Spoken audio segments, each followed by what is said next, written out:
La finance à impact, elle cherche une rentabilité environnementale, une rentabilité sociale, en bref, un impact.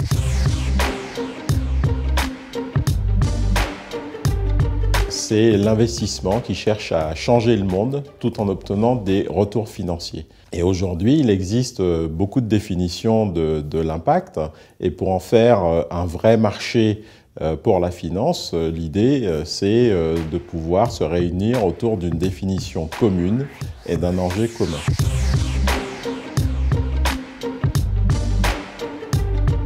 Au-delà des acteurs financiers, des banques, des gestionnaires de fonds, des investisseurs, au-delà des entreprises au plan économique, ce sont bien entendu les citoyens, les épargnants, qui sont les destinataires finaux des produits de finance à impact.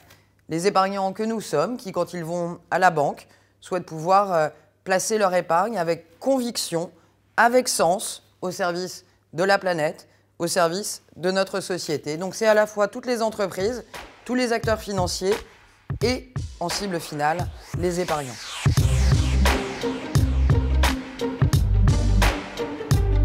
Pour mesurer, il faut de la donnée, il faut des méthodologies et il faut des outils. Sur la place de Paris aujourd'hui, on a un peu de tout ça et l'idée c'est d'essayer de converger vers un standard. La donnée, il y en a mais elle n'est pas assez diffusée, donc il faut qu'elle soit un peu ouverte à tous et accessible à tous.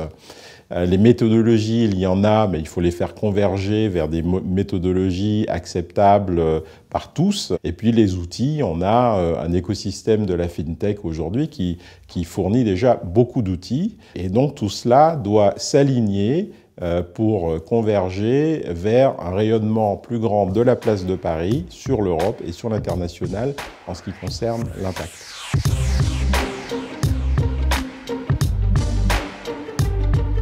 L'enjeu à court terme est assez fort puisque aujourd'hui on a une véritable pression réglementaire à la fois au niveau de l'Europe mais au niveau international sur la transparence des données non financières. Finalement, la régulation par ce biais de la transparence des données non financières va finir par réguler la façon de reporter l'impact, la façon de parler de l'environnement.